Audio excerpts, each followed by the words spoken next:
দাদা বাবুরা আমাদের উপর কর্তৃত্ব চালায়, ঠিক কেন?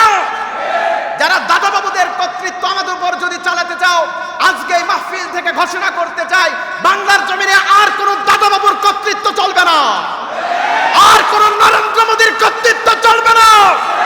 নিষিদ্ধ সংগঠন ইসকনকে নিষিদ্ধ করতে হবে, ঠিক না? এই অথর্ব উপদেষ্টারা যদি ইসকনকে নিষিদ্ধ করতে যদি তারা এখনো যদি ভয় পায়, আরেকটা 5 আগস্ট ঘটাতে বাংলার জমিনের মানুষ দ্বিধাবোধ করবে না। তার কারণ রাসূল আমাদের শিখিয়ে দিয়েছেন কিভাবে জিহাদের ময়দানে জীবন দিতে হয়। রাসূল আমাদের শিখিয়ে দিয়েছেন কিভাবে মাথার পাগড়ি কোমরে বাঁধতে হয়। আবার যদি 5 আগস্ট ঘটানোর জন্য থাকতে হয়, বাংলার জমিনের মানুষ আবার প্রস্তুত আছে। কথা বলেন ঠিক কেন? যারা আলিফকে হত্যা করেছে তাদেরকে নিষিদ্ধ করে দাও, ঠিক কেন? যারা আমার বোন গাজীপুরের মাদ্রাসার মেয়েদেরকে ধর্ষিত করে তাদেরকে আপনার নিষিদ্ধ করার দরকার আছে না নাই? তার কারণ 54 বছর এই জমিনকে আমরা স্বাধীন করেছি, কিন্তু 54 বছরের ভিতরে আমরা স্বাধীনতার সুফল এখনো ভোগ করতে পারি না। গাজীপুরের একটি ছোট্ট বোন আমার ছোট্ট বোন আসমানিকে আর চট্টগ্রামের সাংবাদিক আলিফকে হত্যা করেছে ইসকনরা, ঠিক না? আমার ছোট্ট বোন আসমানিকে এই ইসকনের সদস্যরা হত্যা করে ফেলেছে। আমার শ্রদ্ধেয় বড় ভাই আরিফকে এই ইসকনের সদস্যরা হত্যা করেছে। আপনারা বলেন তো, যে ইসকনেরা আমার বোনকে ধর্ষণ করে হত্যা করে ফেলেছে, আজকে এই জমিনে তাদেরকে নিষিদ্ধ করা দরকার আছে না? না,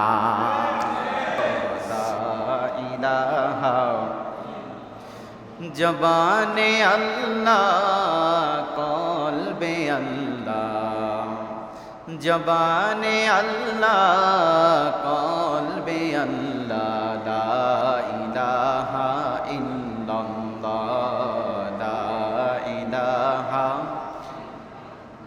মুখে লা ইলাহা ইল্লাল্লাহ, লা ইলাহা, লা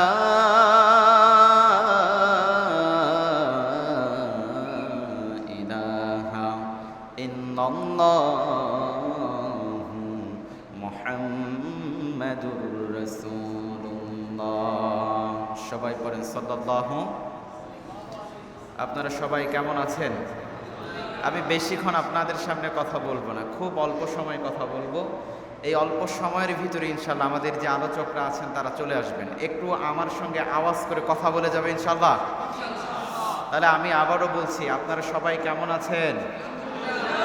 সব সময় প্রশংসা করব কার? সুখে থাকলে প্রশংসা করব কার? কেউ যেটা পারে না সেটা একজন পারে, বলেন তো তিনি কে? সকল ক্ষমতার মালিক কে? সেই মহামণ্ডিত রবের দরবারে একবার কালিমাতুশ শুকর আদায় করছি, বলি আলহামদুলিল্লাহ। দরুদ ও সালাম পেশ করছি বিশ্ব মানবতার মুক্তির দূত, বিশ্ব মানবতার মুক্তির সনদ, যে নবীকে আল্লাহ তাআলা সর্বশেষ এবং সর্বশ্রেষ্ঠ মর্যাদা দিয়ে সৃষ্টি করেছেন, সেই প্রাণ প্রিয় নবীর শানে একবার পড়ছি সাল্লাল্লাহু। আমাদের নেতাকে বলেন তো, আমাদের নেতাকে? বিশ্বনবী মুহাম্মাদুর। কথা বলে না, আমার কথা কি বুঝতে অসুবিধা হয়? একটু কথা বলতে হবে, যদি কথা না বলেন তাহলে কথা বলা যাবে না। আমার সঙ্গে কথা বলতে বলেন ইনশাআল্লাহ। আমরা অল্প সময় কথা বলবো, কিন্তু কোরআন এবং হাদিস থেকে বলবো, বলেন ইনশাআল্লাহ। প্রিয় ভাইয়েরা আমার, আপনারা জানেন বর্তমান সময়, আমাদের বর্তমান সুযোগ আর বর্তমান সময়ে যারা ইসলামের পক্ষে কথা বলে, কোরআনের পক্ষে কথা বলে, তাদের বিরুদ্ধে অপবাদ আর হামলা মামলা আছে না নাই? একটু জোরে বলতে হবে, আছে না নাই?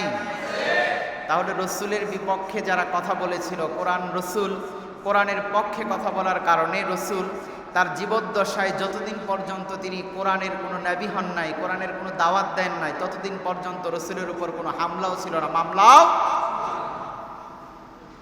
আবার রসুল যতদিন নবী ছিলেন না, যতদিন রসুল ছিলেন না, যতদিন নবী ছিলেন না, ততদিন পর্যন্ত রসুলের উপর কোনো হামলা নাই, ততদিন পর্যন্ত রসুলের উপর কোনো মামলা নাই। যেই মাত্র রসুল বললেন পড়ো লা ইলাহা ইল্লাল্লাহু মুহাম্মাদুর রাসূলুল্লাহ, যেই মাত্র বললেন পড়ো লা ইলাহা ইল্লাল্লাহ মুহাম্মাদুর রাসূলুল্লাহ, যেই মাত্র ঈমানের দাওয়াত, যেই মাত্র তাওহীদের দাওয়াত দেওয়া শুরু করেছিল, যেই নবীর উপর মশা মাছি পড়া হারাম ছিল, আপনারা বলেন তো সেই রাসূলের গায়ের উপর পাথর পড়েছে কি পড়ে না? আজ এই জমিনের ভিতরে যারা কোরআনের দাওয়াত দিবে, ইসলামের দাওয়াত দিবে, যারা আল্লাহর কথাগুলো বলবে, যারা রাসূলের কথাগুলো বলবে, তাদের উপরও হামলার মামলা আছে না না? এই জন্য কোরআন আছে যেখানে আমরা আছি, জোরে বলে না, কোরআন আছে যেখানে আমরা আছি, নামাজ আছে যেখানে আমরা আছি, জুয়া আছে যেখানে আমরা নাই, সুদ আছে যেখানে আমরা নাই, ইসলাম আছে যেখানে আমরা আছি। আল্লাহ কবুল করুক, বলুন আমিন। তার কারণ বিশ্বনবী আমাদেরকে দেখিয়ে দিলেন, তোমরা পড়ো লা ইলাহা ইল্লাল্লাহু মুহাম্মাদুর রাসূলুল্লাহ। যুগ জামানা পাল্টে দিতে চায় না অনেকজন, এক মানুষই আনতে পারে জাতির জাগরণ। আজকে এই জমিনের ভিতরে দেখেন, গাজীপুরের একটি ছোট্ট বোন আমার ছোট্ট বোন আসমানিকে আর চট্টগ্রামের সাংবাদিক আলিফকে হত্যা করেছে ইসকনরা, ঠিক না? আমার ছোট্ট বোন আসমানিকে এই ইসকনের সদস্যরা হত্যা করে ফেলেছে। আমার শ্রদ্ধেয় বড় ভাই আরিফকে এই ইসকনের সদস্যরা হত্যা করেছে। আপনারা বলেন তো, যে ইসকনেরা আমার বোনকে ধর্ষণ করে হত্যা করে ফেলেছে, আজকে এই জমিনে তাদেরকে নিষিদ্ধ করা দরকার আছে না না? যারা আলিফকে হত্যা করেছে তাদেরকে নিষিদ্ধ করে দাও, ঠিক না? যারা আমার বোন গাজীপুরের মাদ্রাসার মেয়েদেরকে ধর্ষিত করে তাদেরকে আপনার নিষিদ্ধ করার দিক দরকার আছে না নাই? তার কারণ 54 বছর এই জমিনকে আমরা স্বাধীন করেছি, কিন্তু 54 বছরের ভিতরে আমরা স্বাধীনতার সুফল এখনো ভোগ করতে পারি না। তার কারণ দাদা বাবুরা আমাদের উপর কর্তৃত্ব চালায়, ঠিক না? যারা দাদা বাবুদের কর্তৃত্ব আমাদের উপর যদি চালাতে চাও, আজকে এই মাহফিল থেকে ঘোষণা করতে চাই, বাংলার জমিনে আর কোন দাদা বাবুর কর্তৃত্ব চলবে না, আর কোন নরেন্দ্র মোদীর কর্তৃত্ব চলবে না। নিষিদ্ধ সংগঠন ইসকনকে নিষিদ্ধ করতে হবে, ঠিক না? এই অথর্ব উপদেষ্টারা যদি ইসকনকে নিষিদ্ধ করতে যদি তারা এখনো যদি ভয় পায়, আরেকটা 5 আগস্ট ঘটাতে বাংলার জমিনের মানুষ দ্বিধাবোধ করবে না। তার কারণ রাসূল আমাদের শিখিয়ে দিয়েছেন কিভাবে জিহাদের ময়দানে জীবন দিতে হয়। রাসূল আমাদের শিখিয়ে দিয়েছেন কিভাবে মাথার পাগড়ি কোমরে বাঁধতে হয়। আবার যদি 5 আগস্ট ঘটানোর জন্য থাকতে হয়, বাংলার জমিনের মানুষ আবার প্রস্তুত আছে, কথা বলেন ঠিক কিনা? এই জন্য বারবার বলি, শোনা মুসলমানেরা, নবীর উম্মত হয়ে যাও। আমার মুসলমানেরা, নবীর উম্মত হয়ে যাও। তার কারণ বিশ্বনবী শিখিয়ে গিয়েছেন কিভাবে যখন নামাজের সময় হয় কিভাবে নামাজে যেতে হয়। আবার বিশ্বনবী শিখিয়েছেন, আর যখন নামাজের সময় হয় নামাজে চলে যাও, যখন ময়দানের সময় হয় ময়দানে চলে যাও, আর যখন ব্যবসা বাণিজ্যের সময় হয়। এসব শিখিয়েছেন তিনি, কে বলেন তো? কে শিখিয়েছেন? মুহাম্মদুর রাসূলুল্লাহ আমাদের একমাত্র আদর্শ, কে বলেন তো? লাকাদ কানা লাকুম ফি রাসূলিল্লাহি উসওয়াতুন হাসানা। একমাত্র আমাদের আদর্শ বলেন তো কে? কথা না, বিশ্বনবী মুহাম্মদুর। জমিনের নেতাগুলো মিথ্যা বলে কি বলে না? কথা বলেন, বলে কি বলে না? এই জমিনের নেতাগুলা চাল চুরি আর ডাল চুরি আর গম চুরি গুলা করে কি করে না? আর এই জমিনের নেতাগুলা, এদেরকে আমরা পবিত্র নেতা মনে করি, কিন্তু বিশ্বনবী বলেছেন এই জমিনের গুলা আমাদের নেতা হতে পারে না। আমাদের নেতা হবে একমাত্র বিশ্বনবী মুহাম্মদুর রাসূলুল্লাহ। বিশ্বনবী শিখিয়ে দিয়েছেন, শোনো, বিশ্বনবী নামাজের কথা বললেন, আবার বিশ্বনবী ব্যবসার কথা বললেন, আবার বিশ্বনবী শিখিয়েছেন কিভাবে ময়দানে লড়াই করতে হয়। কথা বলেন ঠিক কিনা? বিশ্বনবী মুহাম্মদ রাসূলুল্লাহ এক কাফেরের বাড়িতে খেজুরের বাগানের কাজ করে, এক কাফেরের বাড়িতে খেজুরের বাগানে কাজ করে। বিশ্বনবী মুহাম্মদ রাসূলুল্লাহ জামানার নবী, তিনি কাফেরদের বাড়িতে কাজ করে। বিশ্বনবী মুহাম্মদ রাসূলুল্লাহ কাফেরদের বাড়িতে কাজ করার সময় তিনি কুয়ো থেকে পানি উঠান, বিশ্বনবী কুয়ো থেকে পানি উঠান। দুনিয়ার কত বড় একজন নবী ছিলেন, যে নবী যদি বলতেন যে আল্লাহ এই দুনিয়ার পাহাড়গুলো আমার জন্য স্বর্ণ বানিয়ে দাও, আল্লাহ স্বর্ণ বানিয়ে দিতেন। কন্যা সুবহানাল্লাহ। বিশ্বনবী যদি বলতেন জান্নাতি খাবার খাওয়ালো, বিশ্বনবীর জন্য আসতো। কিন্তু বিশ্বনবী কখনোই কথা বলে নাই। বিশ্বনবী যদি বলতেন জমিনটা স্বর্ণ বানিয়ে দেন, তাই বানিয়ে দিতেন। বলেন না আল্লাহু আকবার। কিন্তু বিশ্বনবী কখনোই চায় নাই। বিশ্বনবী শুধু বলেছেন ইয়া হাবলি উম্মতি, ও আল্লাহ আমি যদি স্বর্ণের পাহাড়ে ঘুমাই আমার উম্মতগুলা কোথায় ঘুমিয়ে যাবে? আল্লাহ আমি যদি জান্নাতে ঘুমাই আমার উম্মতগুলা কোথায় ঘুমিয়ে যাবে? আর আমি বিশ্বনবী যদি দুনিয়াতে যদি আরাম আর আয়েশ করি আমার উম্মতদের কি হবে? বিশ্বনবী সবসময় চিন্তা করেছেন। আর বিশ্বনবী মুহাম্মদ রাসূলুল্লাহ ওই কাফেরের বাড়িতে কুয়োতে থেকে পানি ওঠায়। আর বিশ্বনবী মুহাম্মদ রাসূলুল্লাহ যখন খেজুরের বিনিময় কুয়োতে যখন পানি ওঠায়, হঠাৎ করে বিশ্বনবীর রশিটা কুয়োর ভিতরে পড়ে গেলে বিশ্বনবীর নৌকাটা বিশ্বনবীর রশিটা কুয়োর ভিতরে পড়ে গেলেন। ওই কাফের বুঝলেন না জামানার সবচেয়ে বড় নবী আমার বাড়িতে পানি ওঠায়।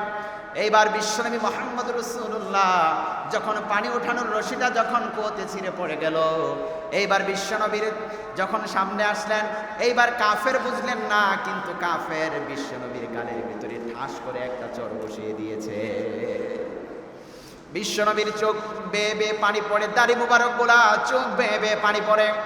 আর বিশ্বনবী মুহাম্মদ রাসূলুল্লাহ তিনি কাফের হাতের মুঠোয় নিলেন, হাতের মুঠোয় নিলেন। এইবার বিশ্বনবী বললেন, ও কাফের তুমি বলো তো, তুমি আমাকে চর মারার কারণে ব্যথা পেয়েছো নাকি কষ্ট পেয়েছো নাকি? এইবার বিশ্বনবী তার বাড়ির দিকে ছুটলেন, আর কাফের বিশ্বনবীর পিছে পিছে ছুটলেন। এইবার কাফের বুঝতে পারলেন যেমন আর কোনো সাধারণ মানুষ নয়, যেই মানুষকে চর দেওয়ার পর পাল্টা চর মারে না, যেই মানুষকে আঘাত করার পর পাল্টা কোনো আঘাত করে না, যেই মানুষকে বকা দেওয়ার পর আর পাল্টা কোনো বকা দেয় না, যেই মানুষকে আমি আঘাত করলাম সেই মানুষ আমার হাতটা তার দুই হাতের মাথার ভিতরে নিয়ে আমাকে বলে, রে কাফের ব্যথা পেয়েছো নাকি কষ্ট পেয়েছো নাকি? এই কথা বলতে কোনো সাধারণ মানুষ পারে না। এইবার বিশ্বনবীর দরবারে গেলেন, যাওয়ার পর বললেন, আব্দুল্লাহর ছেলে মুহাম্মদ, আপনাকে বড় চিনতে আমি ভুল করে ফেলেছি। আপনি দুনিয়ার কোনো সাধারণ মানুষ হতে পারেন না, আপনি পড়ায় দেন লা ইলাহা ইল্লাল্লাহ মুহাম্মাদুর রাসূলুল্লাহ। বলেন না আল্লাহু আকবার। এটা আমাদের শিখিয়েছেন তিনি, কে বলেন তো? বিশ্বনবী মুহাম্মদুর। আবার এই বিশ্বনবী বললেন কাফেরদেরকে যুদ্ধের ময়দানের জন্য বললেন, সাহাবাদেরকে যুদ্ধের ময়দানের জন্য বললেন, ও আমার সাহাবারা তরবারিটা হাতে নাও আর কাফেরদের সামনের দিকে এগিয়ে চলো।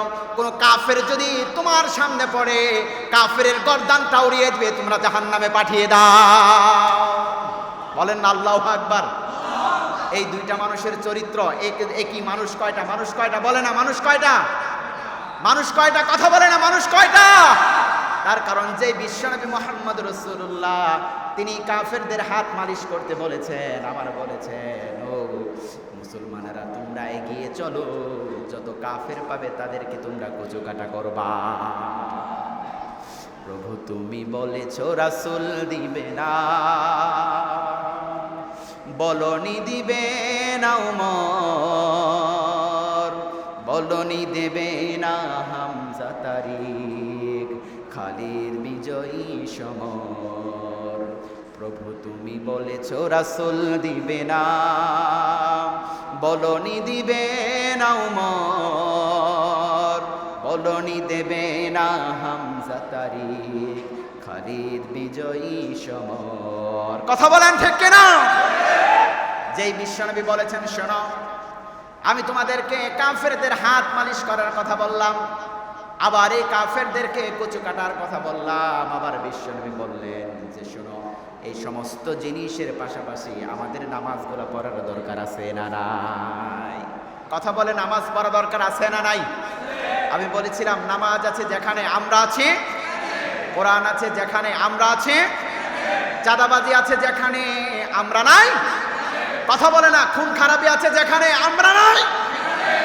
এই জন্য বিশ্বনবী বললেন, শোনো ও আমার উম্মতেরা, আমি তোমাদেরকে কয়েকটা বিলের কথা বললাম, শোনো। এর ভিতরে দুনিয়ার জমিনে যত মানুষ আছে না কেন, তোমাদের জন্য আমি প্রথম দিলাম ঈমান আনার পরে প্রথম কাজ হলো নামাজের দরকার আছে না নাই? ঈমান আনার পর প্রথম কাজ নামাজ। কথা বলেন ঠিক কিনা? সাহাবীরা ঈমান আনলেন, বললেন, ও রাসূল, আমরা এখন কি কাজ করব? এবার বললেন, শোনো, যখন নামাজের ওয়াক্ত হয় তখন নামাজটা পড়ে না। বলেন আল্লাহু আকবার। আর কারণ আমাদের জীবনে কয় ওয়াক্ত নামাজ দিলেন? বলেন তো কয় ওয়াক্ত? কথা বলে না, নামাজ কয় ওয়াক্ত? 5 ওয়াক্ত। ফজর, বলেন ফজর, জোহর, আসর, মাগরিব, এশা, নামাজগুলো পড়া দরকার আছে না নাই? বিশ্বনবী বললেন, শোনো ও মানুষেরা, তোমরা শোনো, নামাজ হলো আমার চোখের শীতলতা, নামাজ হলো আমার চোখের শীতলতা। আর কোন মানুষ এই শীতের দিনের বেলা, এই শীতের বেলা, শীতের অন্ধকার রাতের বেলা যে মানুষগুলা নামাজ পড়বে, যে মানুষগুলা মসজিদের দিকে, যে মানুষগুলা যাবে, আমরা বললাম ও আল্লাহ, যে মানুষগুলা মসজিদের দিকে যাবে তাদেরকে কি বলে ঘোষণা দিব? বিশ্বনবী মুহাম্মদ রাসূলুল্লাহ বললেন, শোনো, যে মানুষগুলার মনটা মসজিদের দরজার সঙ্গে লটকানো থাকে। সাহাবারা বললেন, ইয়া রাসূলুল্লাহ, কোন মানুষগুলার মনটা মসজিদের সঙ্গে লটকানো থাকে? এইবার বিশ্বনবী মুহাম্মদ রাসূলুল্লাহ বললেন, ও আমার সাহাবীরা, তোমরা শোনো, যেই মানুষগুলা মসজিদে আজান হওয়ার পর তাড়াতাড়ি মসজিদের দিকে যায়, ওই মানুষগুলাকে তোমরা ঈমানদার বলে ঘোষণা দাও। কিন্তু এই জমিনের ভিতরে আমরা দেখেছি, যেই মানুষগুলা মসজিদে যায়, যেই মানুষগুলা নামাজে যায়, এই মানুষগুলাকে কিছুদিন আগেও জঙ্গি আর জিএমবি সাজিয়ে নাটক করা হয়েছে। আসতে বলেন, ঠিক শুনবে। যেই মানুষগুলা নামাজে যায়, রাসূল বললেন, যেই মানুষগুলা নামাজে যায়, যেই মানুষগুলা মসজিদে যায়, যেই মানুষগুলা মাদ্রাসায় যায়, যেই যুবকেরা দেখবা দাড়ি আছে, সুন্দর একটা টুপি আছে, ওই মানুষগুলা তোমরা ঈমানদার বলে ঘোষণা দাও। আমরা এই বাংলার জমিনে দেখেছি, যারা নামাজ পড়েছে, যারা টুপি পরেছে, যারা আপনার ইসলামের পথে চলেছে, কিছুদিন আগেও দেখেছি তাদেরকে জঙ্গি সাজিয়ে নাটক করা হয়েছে।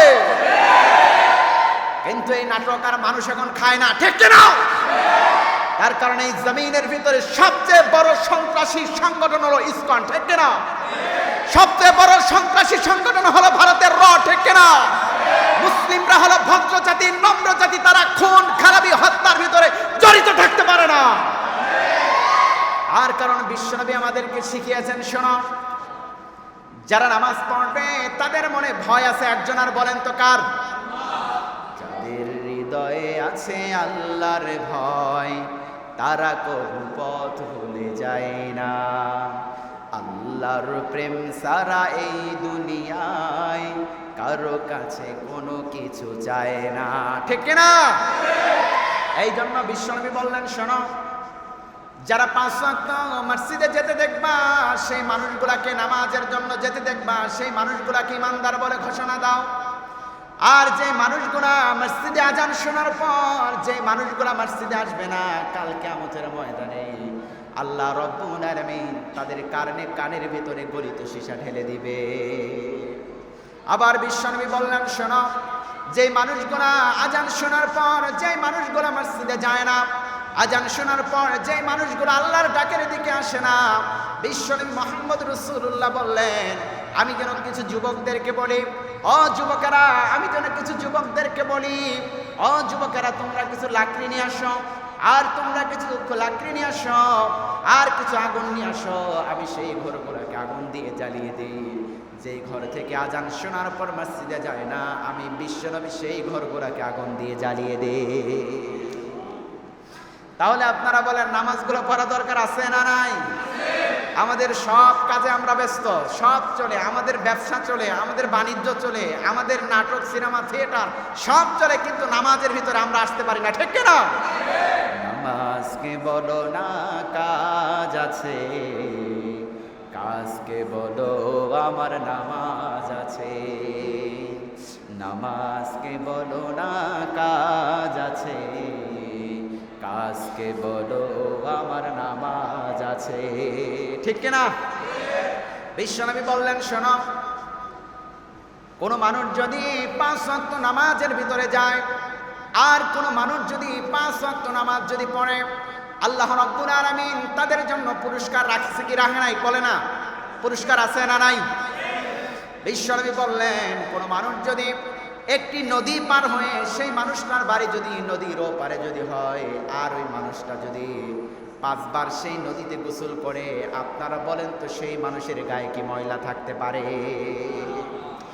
বিশ্বনবী বললেন, শোনো ও মানুষ, তোমরা শোনো, যেই মানুষগুলা 5 ওয়াক্ত নামাজ পড়বে, 5 ওয়াক্ত ফজর, জোহর, আসর, মাগরিব, এশা 5 ওয়াক্ত নামাজ পড়বে, আর 5 বার মসজিদের দিকে যাবে, 5 বার যদি মসজিদে যায়, আর এই নদীটা পার হয়ে যদি মসজিদের দিকে যদি গোসল যদি করে, আপনারা বলেন তো তার শরীরে ময়লা থাকতে পারে? বিশ্বনবী মুহাম্মদ রাসূলুল্লাহ বললেন, যেই মানুষগুলো 5 ওয়াক্ত নামাজে 5 বার যারা মসজিদে যাবে, আল্লাহ রব্বুল আলামিন তাদের শরীরের গুনাহ থাকতে পারে না। জোরে বলেন না সুবহানাল্লাহ। তাদের জীবনে গুনাহ থাকতে পারে। আবার বিশ্বনবী বললেন, শোনো, শীতের রাতে যখন উজু করে যখন মসজিদে যায়, ওরা যখন মুখটা যখন পরিষ্কার করবে, আবার হাতটা যখন পরিষ্কার করবে, আবার পাটা যখন পরিষ্কার করবে, এইভাবে যখন অঙ্গ প্রত্যঙ্গগুলা যখন পরিষ্কার করা শুরু করবে, যেরকম শীতের রাতের গাছের পাতাগুলা ঝরে যায়, বিশ্বনবী মুহাম্মদ রাসূলুল্লাহ বললেন, উজু করার সঙ্গে সঙ্গে তার জীবনের গুনাহগুলোও এইভাবে ঝরে যাবে। এই জন্য নামাজগুলো পড়া দরকার আছে না নাই? কথা বলে না, নামাজগুলো পড়া দরকার আছে না নাই? তার কারণ বিশ্বনবী মুহাম্মদ রাসূলুল্লাহ বললেন, শোনো, এই নামাজের জন্য আমি অনেক কষ্ট করেছি, এই নামাজের জন্য, ইসলামের জন্য আমি অনেক কষ্ট করেছি, সুতরাং তোমরা।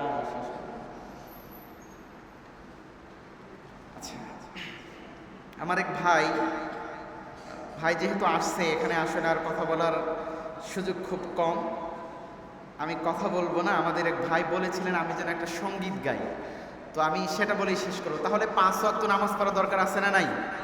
কথা বলে না, 5 ওয়াক্ত নামাজ পড়া দরকার আছে না নাই? আল্লাহ আমাদেরকে 5 ওয়াক্ত নামাজ পড়ার তৌফিক দান করুক, বলুন আমিন। আল্লাহ আমাদের এই, আপনার যেহেতু সময় কম ছিল আমি তখন বলিনি, যে আর রহমান আর শামস মাজলিসুল ওয়াইজিন বাংলাদেশের উদ্যোগে যে তাফসিরুল কোরআন মাহফিল, আল্লাহ এই সংগঠনকে আল্লাহ কবুল করুক, বলুন আমিন। আল্লাহ এই সংগঠনকে ইসলামের জন্য কবুল করুক, বলুন আমিন। কোরআনের জন্য এই সংগঠন